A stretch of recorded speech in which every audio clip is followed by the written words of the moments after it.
हम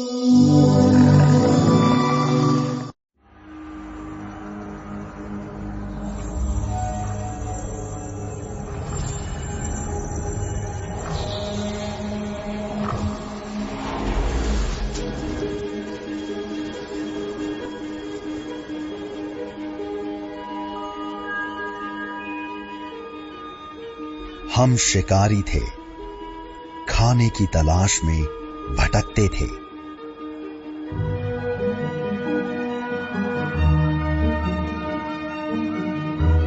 हर तरफ मौजूद सीमाओं में घिरे हम जीते थे पृथ्वी, महासागर और आकाश के दायरों में।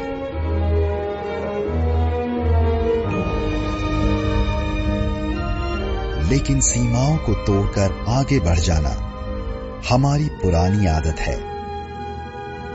हजारों नाकामियों, मुश्किलों और गलतियों के बावजूद हम इंसान बड़े बड़े काम करने की हिम्मत रखते हैं। हमारी ये खाना बदोश प्रजाति आज से 100 साल बाद कहां होगी और कहां होंगे हम आज से 1000 साल बाद।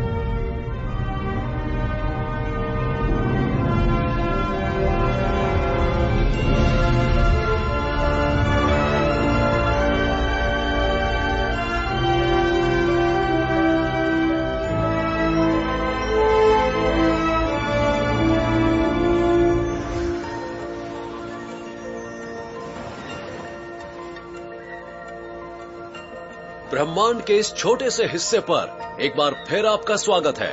हम अपने इस ब्रह्मांड के बारे में इतना कुछ जानने के बाद भी कुछ नहीं जानते। ऐसा हो सकता है कि हमारे इर्द गिर्द कई और भी दुनियाएं हों। तो आज हम एक ऐसे अंडरग्राउंड वर्ल्ड वाइड नेटवर्क के बारे में जानेंगे जिसके बारे में कोई नहीं जानता था। मैं आपको पहले कांटेक्ट की वो कहानी सुनाऊंगा जो सच है। हम मिलेंगे इस दुनिया के कुछ सबसे साहसी लोगों से, साथ ही कदम रखेंगे अपने उस भविष्य में जो सच में हो सकता है। और हो सकता है कि हमें अपने दूर के वंशजों के घर मिल जाएं उन सितारों में। विज्ञान की वजह से ऐसा मुमकिन हो सकता है, पर कल्पना के बिना हम कहीं नहीं जा सकेंगे। हमारी सारी कल्पनाओं के यान को 2 ही इंजन आगे बढ़ाते हैं, आशंका और उम्मीद। इस यान को रास्ता दिखाने वाले विज्ञान के नियम इसे बेहद ताकतवर बना देते हैं। नए विचारों को अलग अलग तरीकों से आजमा कर देखना और जो अच्छे लगे उन विचारों को आगे बढ़ा देना, जो ना लगे उन्हें नकार देना। सुरागों के सहारे ही आगे बढ़ते चले जाना और हर चीज पर सवाल उठाना। अगर हम इन नियमों को अपनाएंगे तो ये सारा ब्रह्मांड आपका होगा। तो चलिए मेरे साथ।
हमारी कल्पना का यान हमें अंतरिक्ष और समय कहीं भी ले जा सकता है। यह ब्रह्मांड हमारी सामने वाली खिड़की के बाहर है। अगर आपको अतीत में झांकना है तो नीचे देखिए।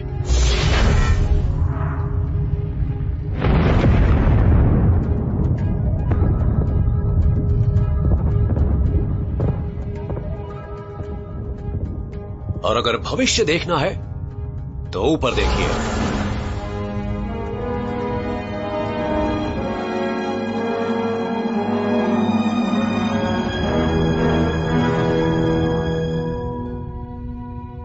और इस सफर में हम जाएंगे एक बहुत दूर की आकाशगंगा तक।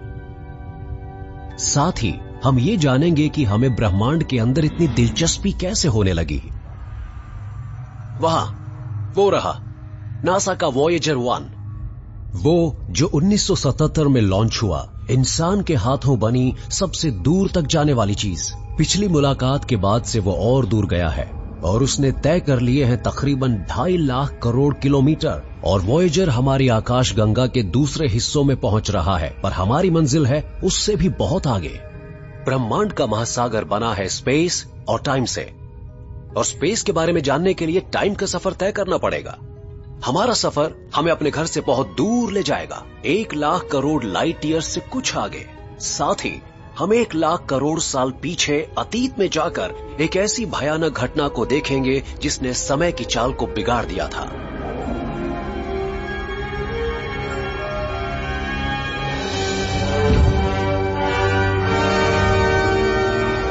अब हम अपनी मंजिल के पास पहुंच रहे हैं और इसी के लिए तो हम यहां पर आए थे।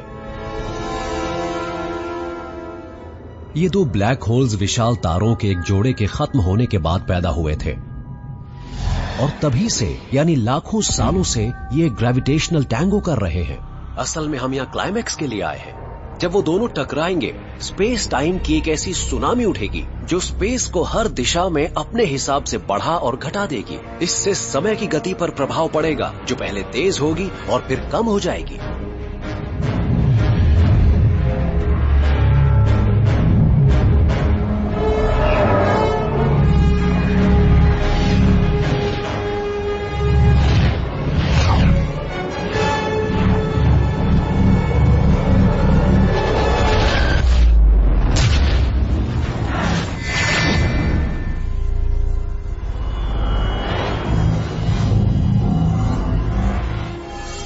इससे समय की गति कम हो जाएगी। स्पेस टाइम की एक ऐसी सुनामी उठेगी जो स्पेस को हर दिशा में घटा और बढ़ा देगी, लगभग 1 अरब लाइट ईयर से कुछ आगे।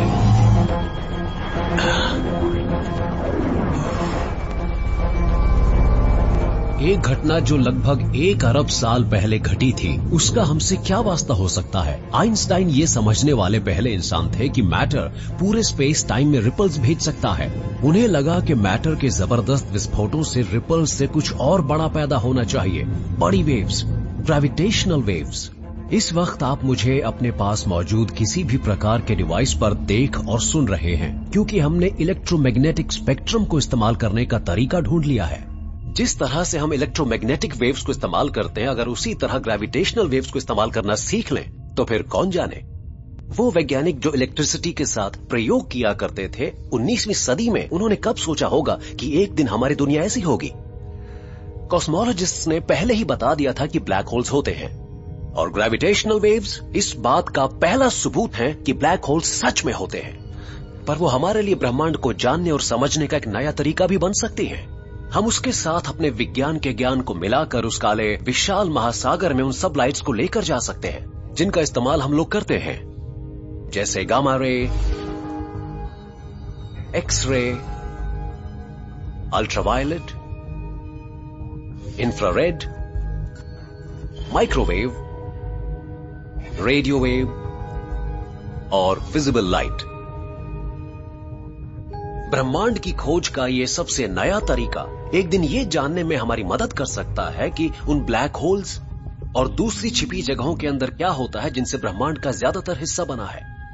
कैसा रहेगा अगर हम उन ग्रेविटेशनल वेव्स का पता लगा सकें जो उत्पत्ति के शुरुआती पल में ब्रह्मांड के जन्म के समय पैदा हुई थी।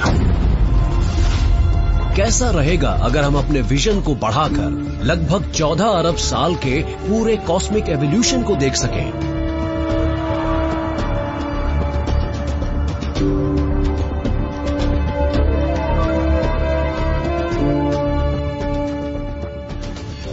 तो आखिर इंसान इतने समझदार कैसे हो गए?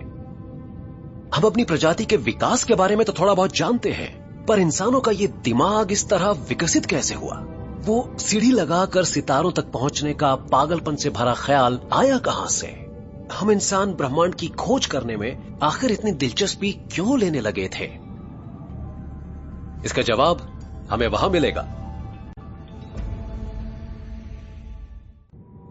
हमारे लिए कॉस्मिक कैलेंडर समय की विशालता को समझने का एक जरिया है। हमने ब्रह्मांड के शुरू होने से लेकर इस पल तक के पूरे समय को लिया और उसे कंप्रेस करके 1 साल के कैलेंडर में डाल दिया। इस स्केल पर हर महीना लगभग 1 अरब साल से कुछ ज्यादा को दर्शाता है। हर दिन का मतलब लगभग 4 करोड़ साल है।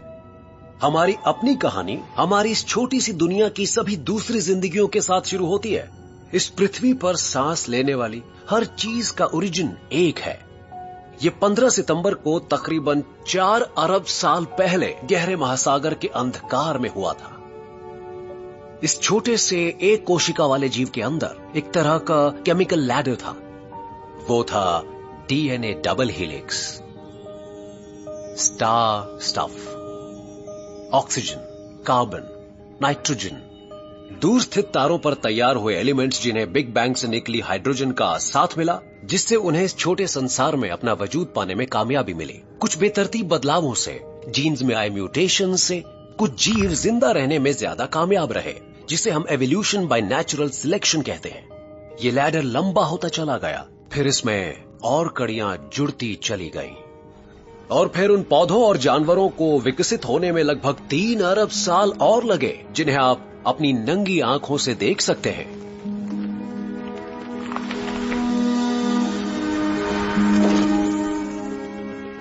अगर कॉस्मिक कैलेंडर में छुट्टियां होती तो उनमें 26 दिसंबर की छुट्टी जरूर होती। लगभग 20 करोड़ साल पहले इसी दिन पहले मैमल्स विकसित हुए थे। वो पृथ्वी पर जीवन का एक नया फीचर लेकर आए। वो था नियोकॉर्टेक्स। ट्रायासिक के जमाने में उसका जिंदा बचना आसान नहीं था, पर मैमल्स को डराने वाली डायनासोर्स की प्रजाति लुप्त हो चुकी थी।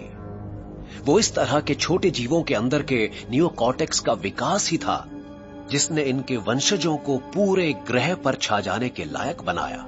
मैमल्स कुछ और लेकर आए जो नया था। वो अपने बच्चों को दूध पिलाते थे, उनका ख्याल रखते थे और उनमें प्यार था। ये मदर्स डे था कॉस्मिक कैलेंडर का। एवोल्यूशन बाय नेचुरल सिलेक्शन का मतलब जो भी जीव खुद को वातावरण के अनुसार ज्यादा अच्छी तरह से ढाल सकेंगे, वो बच्चे पैदा करने और बचने में ज्यादा सक्षम हो जाएंगे। इस चुनाव में समझदारी की बहुत अहम भूमिका हो जाती है। एक घटना से जिसमें सिर्फ 13 एटम शामिल थे, इस ग्रह की किस्मत बदल गई थी। 13 एटम कितने छोटे होते हैं? नमक के एक कण से कई हजार गुना छोटे होते हैं।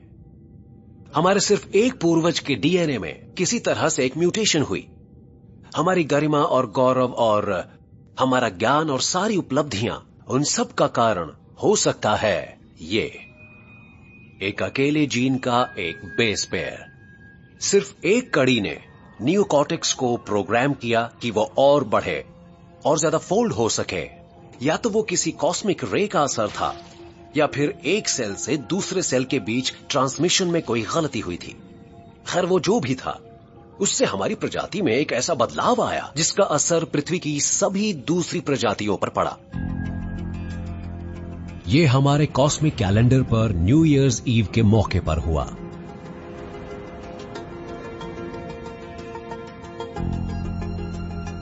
पता नहीं वो अच्छा हुआ या बुरा, पर उससे हमारे अंदर वफादारी आ गई। हम धीरे धीरे ज्यादा लोगों की फिक्र करने लगे। हम भविष्य के बारे में और सोचने लगे। हमें दुनिया को बदलने की ताकत पैदा हुई। अब हम जवाबों के लिए अपने ब्रह्मांड को खोजने लगे।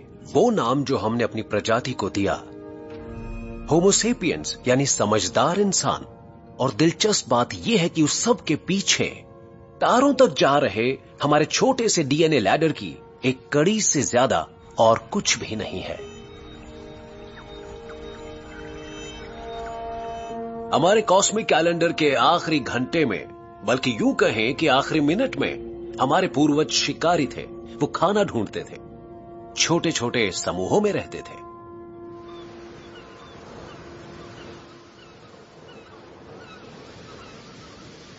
जानते हैं, जब लोग इस तरह की बातें कहते हैं कि ये तो इंसान की फितरत है, तो मुझे बहुत अजीब लगता है। वो आमतौर पर हमारे अंदर के लालच, हमारे घमंड और हिंसा की बात कर रहे होते हैं, पर हमें इंसान बने 1-2 नहीं कई लाख साल हो चुके हैं, और उसमें से ज्यादातर समय हम ऐसे बिल्कुल नहीं थे। हमें ये कैसे पता? उन अन्वेषकों और मानव विज्ञानियों के लेखों से पता चला जिन्होंने 400 सालों तक जीती जागती हंटर गैदरर सोसाइटीज का अध्ययन किया।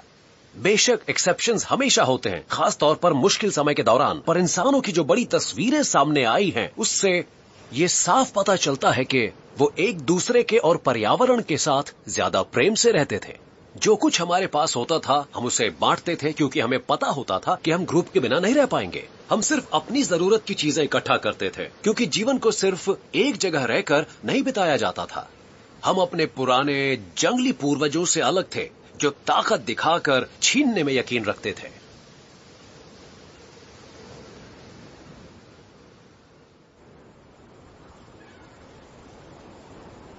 और ईश्वर कहां थे? हर जगह पर, पत्थरों में और नदियों में, हर पेड़ में, हर पक्षी में, हर जीवित चीज में, हर कण में। ऐसा था इंसान का स्वभाव लगभग कई लाख सालों तक। मैं अफ्रीका के दक्षिणी छोर पर खड़ा हूं और इस समय मैं ये सोच रहा हूं कि ये जगह लाखों साल पहले कैसी दिखती होगी।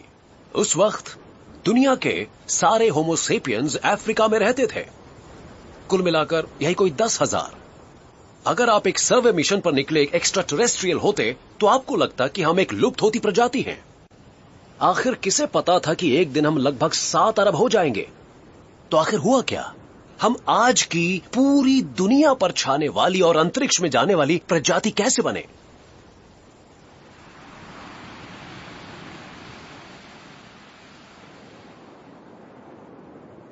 पृथ्वी की पहली प्रयोगशाला में स्वागत है। हम ब्लॉम्बोस केव में हैं। यहां हमारे दिमाग के विकास से संबंधित कुछ विशेष घटा। हमारे पूर्वज यहां पर आयरन से भरे एक मिनरल ओकर के साथ साइंस एक्सपेरिमेंट्स कर रहे थे। वो इसके लाल रंग का इस्तेमाल सजावट के लिए करते थे, पर इसे और चीजों में भी इस्तेमाल किया जाता था। जानवरों की खाल को बचाना, दवाई के तौर पर, औजारों को धार देने के लिए, और शायद कीड़ों को भगाने के लिए भी। और वो ओकर पर कुछ सिंबल्स कुरेदते थे। इस पृथ्वी ग्रह पर बिल्कुल नई चीज हुई, कला। न खाने के लिए, न सिर छिपाने के लिए, सिर्फ निशानी के लिए कि कभी हम भी थे। ये कुछ हद तक उस सीढ़ी जैसा ही है, डबल हीलिक्स। चाहे इसका मकसद कुछ भी हो, ये इंसानी संस्कृति का सबसे पुराना अवशेष है। हम अपने पीछे कुछ ऐसा छोड़ना सीख चुके थे जिसका ताल्लुक सिर्फ इंसान से हो। और यही वजह है कि आज से 1 लाख साल पहले हुई किसी घटना के बारे में हमें आज पता चल रहा है। एक बहुत बड़ी खोज हुई थी इस ब्लॉम्बोस केव में।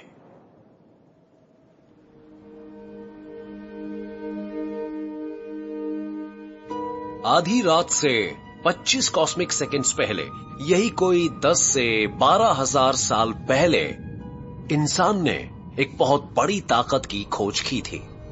खाने की खोज में भटकने की जगह हमने उसे जमीन में उगाना सीख लिया। इससे सब कुछ बदल गया।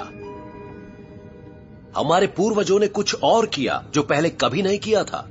उन्होंने नए औजार और टेक्नोलॉजी इजाद किए ताकि पृथ्वी से पौधों और खाने को बाहर निकाला जा सके।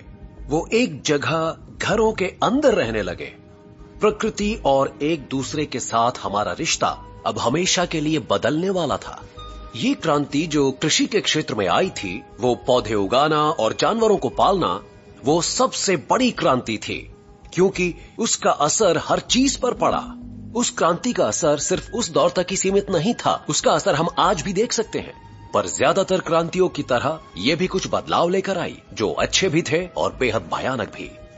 दुनिया में एक नया कॉन्सेप्ट आ चुका था, घर। इस ग्रह पर एक खास जगह जहां पर आप और आपके पूर्वज पैदा हुए और रहे। और फिर लगभग 20 कॉस्मिक सेकंड्स या लगभग 7000 BCE पहले तक वो बस्तियां और बड़ी होती गईं।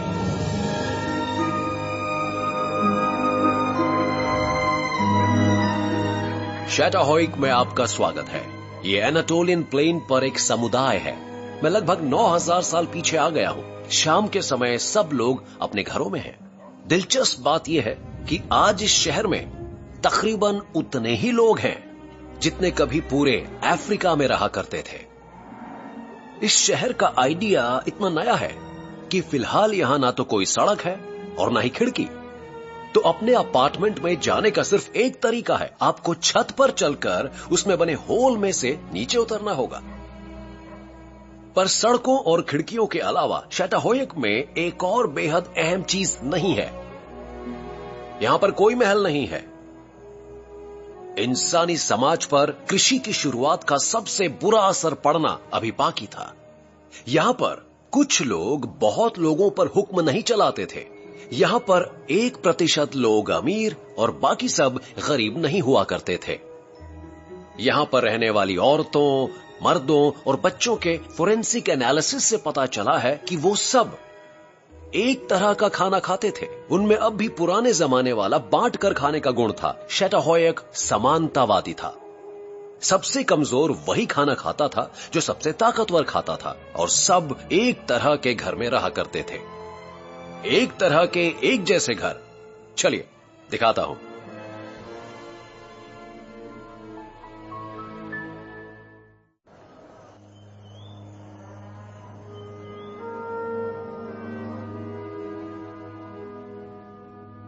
ये सबसे शुरू के शहरों में से एक का एक टिपिकल अपार्टमेंट है। ये शैटाहोयक है जो अब टर्की में है, और 9000 साल पहले ऐसा ही दिखता था। ये काफी हद तक हमारे जैसे ही थे। ये वोल्केनिक ग्लास का एक टुकड़ा है जिसे ऑब्सीडियन कहते हैं। आईना हो तो ऐसा हो। काश हमें कोई तरीका मिल जाता जो यहां होने वाली सब चीजों को रिफ्लेक्ट कर पाता। इस अपार्टमेंट में 7 से 10 लोगों का एक बड़ा सा परिवार रहता था। हर अपार्टमेंट का फ्लोर प्लान एक जैसा था। बेडरूम, लिविंग रूम, किचन, सामान रखने के लिए जगह। शैटाहोयक के लोगों को चीजों को सजाने का बहुत शौक था। अपार्टमेंट्स में बहुत से दांत और हड्डियां और जानवरों की खालें देखने को मिलती थीं। ओकर, जिसे हमारे पूर्वजों ने लगभग 1 लाख साल पहले अफ्रीका में ढूंढा था, वो अब शैटाहोयक के इंटीरियर डेकोरेटर्स की पहली पसंद बन चुका था। पर लाल ओकर का अभी एक और चीज के लिए इस्तेमाल होने वाला था। उन्होंने इससे एक बिल्कुल नई आर्ट फॉर्म को तैयार किया, नक्शा। इंसान ने पहली बार एक 2 डायमेंशनल रिप्रेजेंटेशन के जरिए यह बताने की कोशिश की कि स्पेस और टाइम में वो कहां है। तो मेरा घर यहां पर है। इस ज्वालामुखी के हिसाब से और कुछ लकीरों की मदद से इस कलाकार ने 9000 साल पुराना संदेश भेजा है। मैं यहां पर था जब ये ज्वालामुखी फटा था।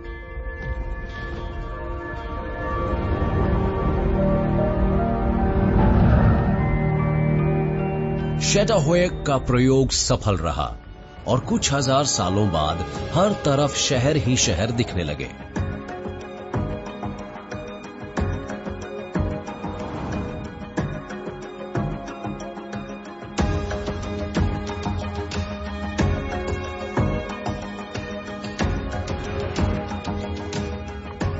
जब अलग अलग तरह के लोग एक जगह पर इकट्ठा होते हैं तो विचारों का आदान प्रदान होता है और नई संभावनाएं सामने आती हैं। एक शहर एक दिमाग की तरह होता है जिसमें नए विचार उभरते और निखरते रहते हैं।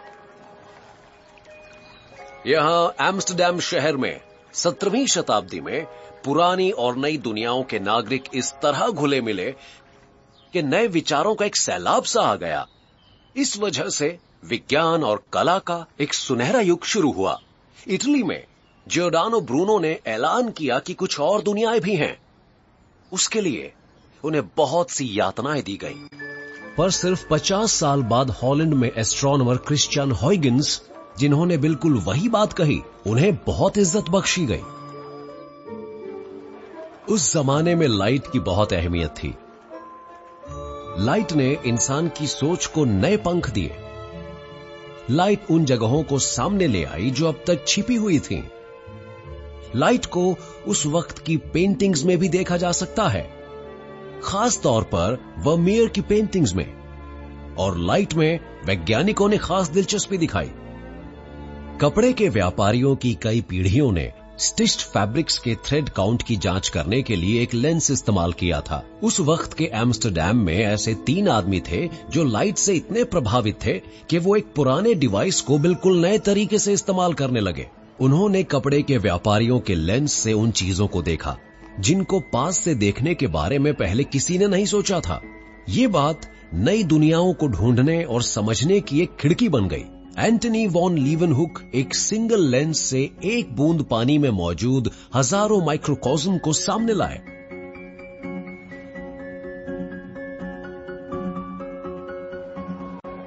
उनके दोस्त क्रिश्चियन हॉयगिंस 2 लेंसेज इस्तेमाल करके तारों, ग्रहों और चांदों को इतना पास ले आए कि उनके फीचर्स नजर आने लगे। हॉयगिंस ये देखने वाले पहले इंसान थे कि सैटर्न के रिंग्स उससे दूर होते हैं और वो असल में क्या होते हैं। साथ ही उन्होंने सैटर्न के सबसे बड़े चांद टाइटन को भी ढूंढा। ब्रूनो की तरह हॉयगिंस का भी ये मानना था कि तारे दूसरे सूरज होते हैं और उनके इर्द गिर्द ग्रहों और चांदों के उनके अपने सिस्टम्स चक्कर लगाते हैं। पर पवित्र किताबों में उन दूसरी दुनियाओं और उन पर रहने वाले जीवों का कोई जिक्र क्यों नहीं था?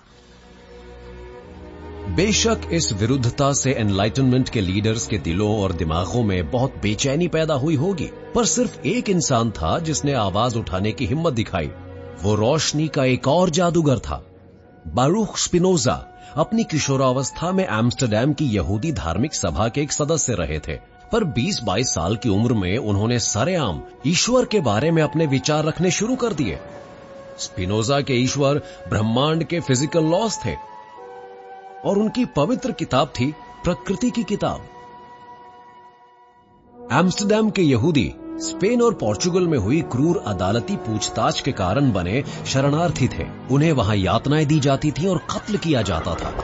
एम्स्टरडैम ने यहूदियों को शरण दी थी, पर उन्हें स्पिनोजा के उग्र विचार हॉलैंड में मुश्किल से हासिल हुई सुरक्षा के लिए खतरा लगते होंगे। उन्होंने उस युवा विद्रोही का बहिष्कार किया और उन्हें हमेशा के लिए शहर से बाहर निकालने का फैसला सुनाया।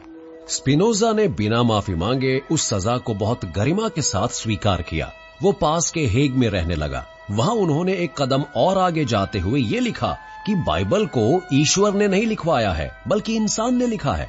स्पिनोजा ने लिखा, ईश्वर को चमत्कारों में मत ढूंढो, चमत्कार प्रकृति के कानूनों का उल्लंघन होते हैं। ईश्वर को पाने का सबसे अच्छा तरीका उन कानूनों का अध्ययन है। उससे पहले किसी ने ऐसी बातें खुलेआम नहीं कही थीं। स्पिनोजा जानते थे कि चाहे हॉलैंड ही क्यों ना हो, वो आजाद विचारों की हदें पार कर रहे हैं।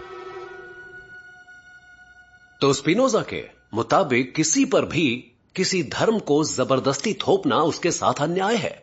स्पिनोजा की नजर में हर प्रकार की बड़ी धार्मिक परंपराएं संगठित अंधविश्वास थीं। उनके हिसाब से चमत्कारों की बातें आगे आने वाले आजाद समाज के लिए किसी खतरे से कम नहीं थीं। जब तक चर्च और स्टेट अलग नहीं हो जाते, तब तक लोकतंत्र की स्थापना नहीं हो सकती। उन्होंने एक किताब लिखी जिसमें अमरीकी और कई दूसरी क्रांतियों के पीछे छिपे विचारों की बात की गई थी। और जैसा कि अब होता है, तब भी कुछ लोगों को उनकी वो बातें पसंद नहीं आई।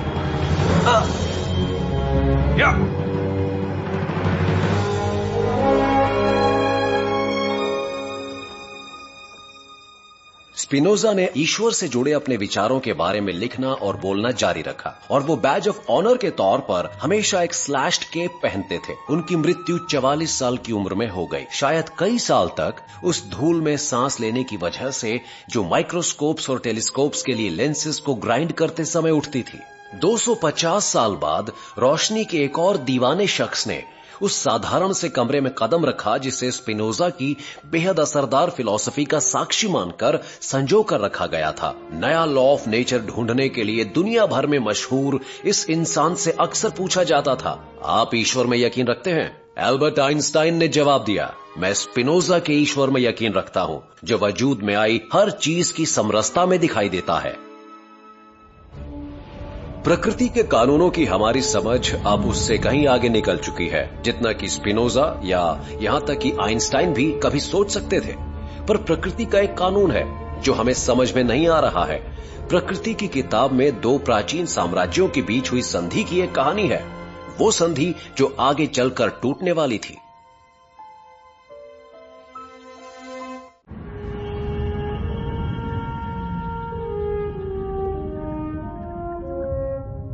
बहुत पहले दो साम्राज्य थे।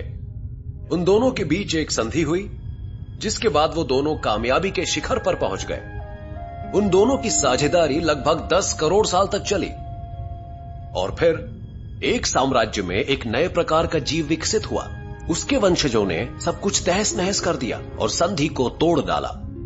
अपने घमंड में वो दोनों साम्राज्यों और साथ ही अपने लिए भी एक जानलेवा खतरा बन गए।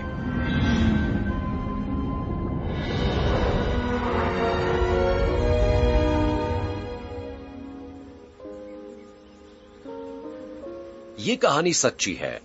ये पृथ्वी पर जीवन के आधा दर्जन राज्यों में से दो की कहानी है, पौधों और जानवरों के साम्राज्य। हरियाली बनाए रखना आसान नहीं होता। फिजिकल कांटेक्ट बहुत मुश्किल हो जाता है जब आप एक ही जगह पर फंसे हो। कोई डेटिंग नहीं हो पाती। बस एक जगह बैठकर अपने बीजों को हवा में उड़ाते रहना। आपको बस हवा का इंतजार रहता है हमेशा। अगर आपकी किस्मत अच्छी हुई तो आपके कुछ पोलन्स को एक दूसरे प्लांट के सेक्सुअल रिप्रोडक्टिव पार्ट पर पहुंचा दिया जाएगा। पौधे लगभग 10 करोड़ सालों तक ये हिट और मिस का खेल खेलते रहे, जब तक कि कुछ कीड़े विकसित होकर क्यूपिड की भूमिका निभाने लगे। उसके बाद जो हुआ उसे जीवन के इतिहास की सबसे बड़ी को एवोल्यूशन मैरिजेस कहना गलत नहीं होगा। एक कीड़ा एक फूल पर एक प्रोटीन रिच पोलन के डिनर के लिए जाता है।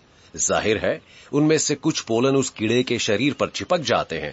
फिर वो कीड़ा उन बचे हुए पोलन के साथ किसी दूसरे फूल पर बैठ जाता है। वो पोलन उस फूल को फर्टिलाइज करते हैं और वो रिप्रोड्यूस होता है। वो कीड़ों और फूलों दोनों के लिए ही फायदे का सौदा था, जिससे कई तरह के जबरदस्त बदलाव हमारे सामने आए। एक नया पौधा पैदा हुआ जिसमें पोलन के साथ मीठा पराग भी था। अब कीड़े सिर्फ खाना खाने ही नहीं आया करते थे, बल्कि उनके लिए डिजर्ट भी मौजूद था। कीड़े और मोटे होने लगे, उनके शरीर पर और ज्यादा बाल उगने लगे और यहां तक कि उनकी टांगों पर पाउच बन गए, ताकि वो रोज के फेरों में फूलों से ज्यादा पोलन्स ले सकें। अब वहां मधुमक्खियां थीं और ये एनिमल किंगडम की एक और प्रजाति के लिए अच्छी खबर थी, और वो प्रजाति थी हम इंसान। हम मधुमक्खियों और उनके साथी पॉलिनेटर्स के कर्जदार हैं, क्योंकि वो हमारे जिंदा रहने के लिए जरूरी हैं। आप खाने की जो भी तीसरी बाइट लेते हैं, और ये बात उन पर भी लागू होती है जो ओमनिवोरस हैं, ये सब उनकी वजह से हो पाता है। दुनिया की 35% फसलें इनके सहयोग पर निर्भर करती हैं। पौधे स्टारलाइट खाते हैं और हम और जानवर हम पौधे खाते हैं, और वो सिर्फ उपलब्ध खाने की मात्रा कोई नहीं बढ़ाते। ये बायोडायवर्सिटी भी उन्हीं की देन है जिसने हमें खाने की सप्लाई पर इस कदर निर्भर बना दिया है। पर हम उनसे भी बहुत काम करवा रहे हैं। ऐसा पहली बार हुआ है कि अब कई प्रकार की मधुमक्खियां लुप्त होने की कगार तक पहुंच गई हैं।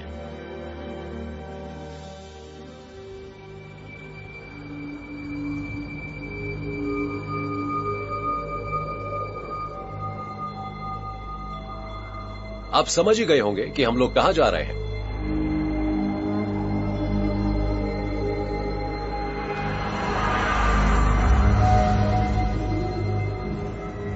कृषि के आविष्कार से हुए फायदे और नुकसान हमें यहां लेकर आए हैं, हॉल्स ऑफ एक्सटिंक्शन में।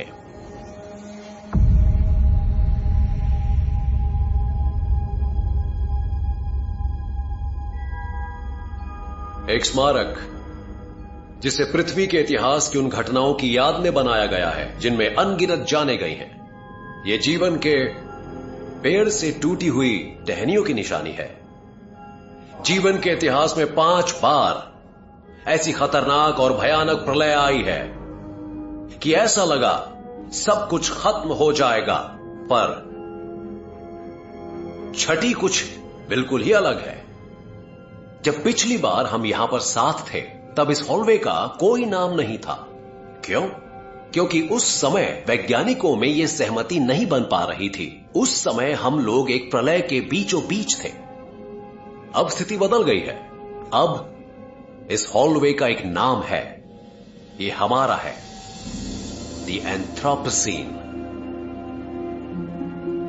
ग्रीक भाषा में एंथ्रोपो का मतलब इंसान होता है और सीन का मतलब हाल ही में।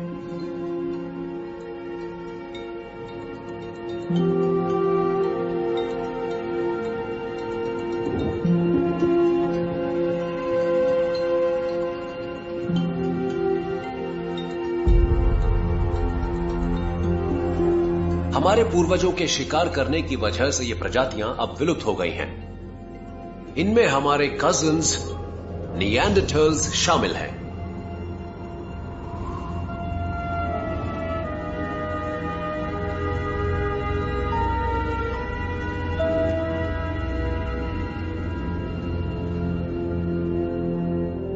आखिर हमारी प्रजाति ऐसी क्यों है कि हम जहां पर भी जाते हैं अपने साथ मौत ले जाते हैं? यहां से आगे भविष्य है। अभी भी देर नहीं हुई है। हम इस कॉरिडोर को और लंबा होने से रोक सकते हैं। नाकामी पर नतीजा जानते ही हैं।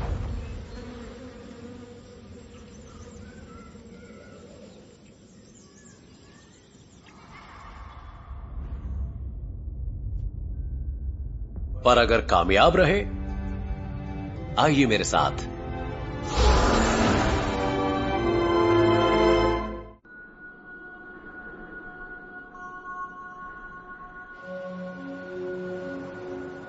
भविष्य में सिर्फ कुछ दशकों के बाद प्रोजेक्ट स्टारशॉट, जिसमें हजारों स्पेसक्राफ्ट का एक झुंड पृथ्वी से निकलेगा। एंडीज माउंटेन्स के पश्चिम में एटाकामा डेजर्ट का यह हिस्सा इतना सूखा है कि यहां आज तक बारिश नहीं हुई है। और यह हमारे लिए बहुत अच्छी बात है, क्योंकि हमें बिल्कुल साफ आसमान चाहिए होगा।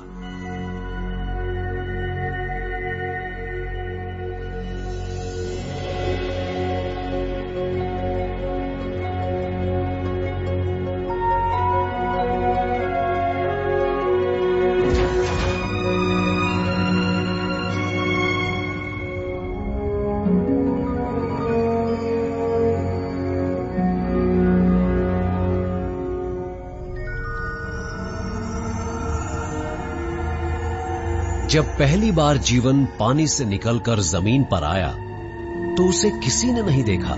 जब पक्षी पहली बार आसमान में उड़े थे तो उसे रिपोर्ट करने वाला कोई नहीं था। पर इस बड़े कदम का हर तरीके से और बहुत अच्छा रिकॉर्ड रखा जाएगा। पूरी दुनिया देख रही है। आखिर हम पहली बार अपने क्राफ्ट्स को सीधे दूसरे सूरज के ग्रहों पर भेज रहे हैं। Alpha century system. ये वो शिप्स हैं जो हमारी सेंसेस को वहां ले जाएंगी। ये वो इंटरस्टेलर सेलिंग शिप्स हैं जिन्हें लाइट चलाती है। इनके हल्स का वजन 1 ग्राम से कम है और एक मटर जितने बड़े हैं। पर फिर भी इनमें वो सब कुछ, बल्कि उससे भी ज्यादा है, जो नासा के वॉयेजर्स में था।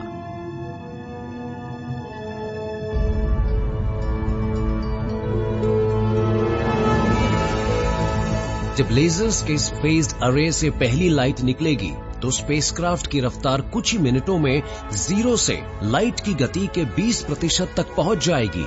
इस हर एक नैनोक्राफ्ट के अंदर वो सब होगा जो एक नए तारे की दुनिया पर नजर डालने के लिए जरूरी है, और उन सब दृश्यों और वैज्ञानिक जानकारी को पृथ्वी पर वापस भेजा जाएगा।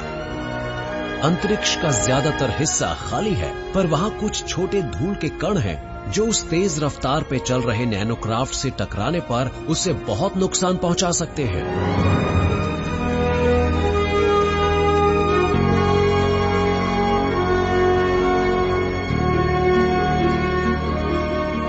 ये उन वजहों में से एक है कि हमें ये बहुत सारे भेजने पड़ रहे हैं।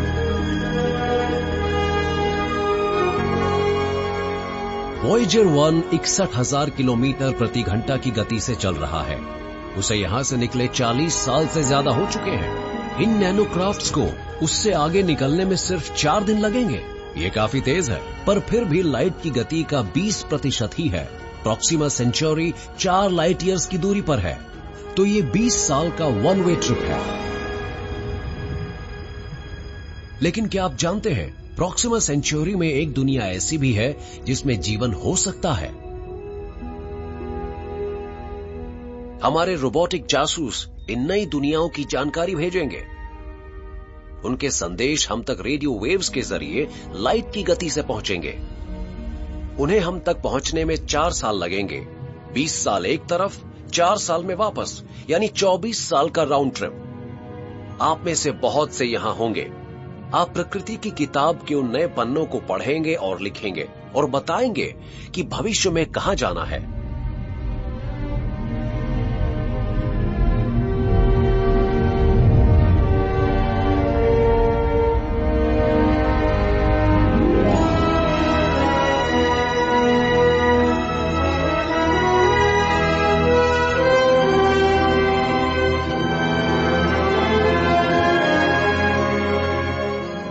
और उस वक्त पृथ्वी, महासागर और आकाश के ये दायरे नहीं होंगे।